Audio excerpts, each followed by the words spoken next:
نحمده ونصلي على رسوله الكريم اما بعد بسم اللہ الرحمن الرحیم۔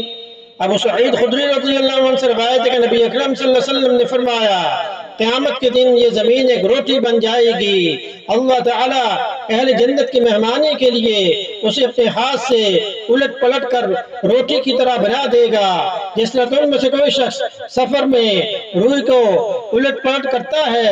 ابو سعید رضی اللہ عنہ نے کہا اتنے میں یہودیوں میں سے ایک شخص آ گیا، اس نے کہا ابو القاسم اللہ تعالیٰ آپ پر برکت نازل فرمائے، کیا میں آپ کو قیامت کے روز اہل جنت کی مہمانی کے بارے میں نہ بتاؤں؟ آپ صلی اللہ علیہ وسلم نے ارشاد فرمایا کیوں نہیں بتاؤ؟ اس نے کہا زمین ایک بڑی سی روٹی بن جائے گی جس طرح اس کی آمد سے قبل خود رسول اللہ صلی اللہ علیہ وسلم نے فرمایا تھا۔ ابو سعید رضی اللہ عنہ نے کہا تو رسول صلی اللہ علیہ وسلم نے ہماری طرف دیکھا، پھر آپ ہنسے حتیٰ کہ آپ کے پچھلے دندان مبارک نظر آنے لگے۔ اس نے پھر کہا کیا میں آپ کو ان کے سالن کے بارے میں نہ بتاؤں؟ آپ صلی اللہ علیہ وسلم نے فرمایا کیوں نہیں بتاؤ؟ اس نے کہا کہ ان کا سالن بالعام اور نون ہوگا۔ یہ صحابہ کرام رضوان اللہ تعالی علیہم اجمعین نے پھر پوچھا کہ وہ کیا ہے؟ آپ صلی اللہ علیہ وسلم نے فرمایا بیل اور مچھلی، یہ اس کے جگر کے چھوٹے سے اضافی حصے کو جو اصل جگر کے ساتھ ایک طرف موجود ہوتا ہے 70,000 لوگ جو کھائیں گے۔ صحیح مسلم میں حدیث نمبر 7057 میں اس کو روایت کیا گیا ہے۔ ایک اور حدیث میں عبداللہ بن سلام رضی اللہ عنہ جو یہودیوں کے بڑے عالم تھے، رسول صلی اللہ علیہ وسلم کی مدینہ تشریف لانے کی خبر سنی تو وہ اپنے باغ میں پھل توڑ رہے تھے۔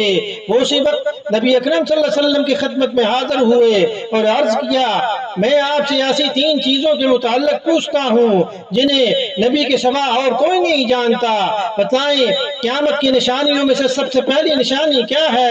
اہل جنت کی دعوت کے لیے سب سے پہلے کیا چیز پیش کی جائے گی؟ تیسری یہ کہ بچہ کب اپنے باپ کی صورت میں ہوگا اور کب اپنی ماں کی صورت پر؟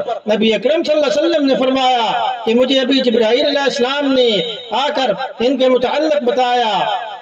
عبداللہ بن سلام بولے جبرائیل علیہ السلام نے فرمایا ہاں۔ عبداللہ بن سلام نے کہا وہ تو یہودیوں کے دشمن ہیں۔ اس پر آپ صلی اللہ علیہ وسلم نے آیت کریمہ کی تلاوت فرمائی اور ان کے سوالات کے جواب میں فرمایا کہ قیامت کی سب سے پہلی نشانی ایک آگ ہوگی جو انسانوں کو مشرق سے مغرب کی طرف جمع کر لائے گی۔ اہل جنت کی دعوت میں جو کھانا سب سے پہلے پیش کیا جائے گا وہ مچھلی کے جگر کا بڑا ہوا حصہ ہوگا۔ اور تیسرے سوال کا جواب آپ نے فرمایا کہ جب مرد کا پانی عورت کے پانی پر غلبہ پا جاتا ہے تو بچہ باپ کی شکل پر ہوتا ہے، اور جب عورت کا پانی مرد کے پانی پر غلبہ کر جاتا ہے تو بچہ ماں کی شکل پر ہوتا ہے۔ عبداللہ بن سلام رضی اللہ عنہ بول اٹھے اشہد ان لا الہ الا اللہ واشہد انک رسول اللہ صلی اللہ علیہ وسلم، میں گواہی دیتا ہوں کہ اللہ کے سوا کوئی معبود نہیں اور گواہی دیتا ہوں کہ آپ اللہ کے رسول ہیں۔ پھر عرض کیا یا رسول اللہ صلی اللہ علیہ وسلم یہودی بڑی بہتان باز قوم ہے، اگر اس سے پہلے کہ آپ میرے متعلق ان سے کچھ پوچھیں انہیں میرے اسلام لانے کا پتہ چل گیا تو وہ مجھ پر بہتان تراشیاں شروع کر دیں گے۔ بعد میں جب یہودی آئے تو نبی اکرم صلی اللہ علیہ وسلم نے دریافت فرمایا کہ عبداللہ تمہارے یہاں کیسے آدمی سمجھے جاتے ہیں؟ وہ کہنے لگے ہم میں سب سے بہتر اور ہم میں سب سے بہتر کے بیٹے ہیں، ہمارے سردار اور ہمارے سردار کے بیٹے ہیں۔ آپ صلی اللہ علیہ وسلم نے فرمایا اگر وہ اسلام لے آئیں پھر تمہارا کیا خیال ہوگا؟ کہنے لگے اللہ تعالیٰ اس سے انہیں پناہ میں رکھے۔ اتنے میں عبداللہ بن سلام رضی اللہ عنہ نے ظاہر ہو کر کہا اشہد ان لا الہ الا اللہ وان محمد رسول اللہ صلی اللہ علیہ وسلم، میں گواہی دیتا ہوں کہ اللہ کے سوا اور کوئی معبود نہیں اور گواہی دیتا ہوں کہ محمد صلی اللہ علیہ وسلم اللہ کے سچے رسول ہیں۔ اب وہی یہودی ان کے بارے میں کہنے لگے کہ ہم میں سب سے بدتر اور سب سے بدتر شخص کا بیٹا ہے اور ان کی توہین شروع کر دی۔ عبداللہ رضی اللہ عنہ نے کہا یا رسول اللہ علیہ وسلم یہی وہ چیز تھی جس سے میں ڈرتا تھا۔ بخاری شریف میں حدیث نمبر 4480 میں اس کو روایت کیا گیا ہے۔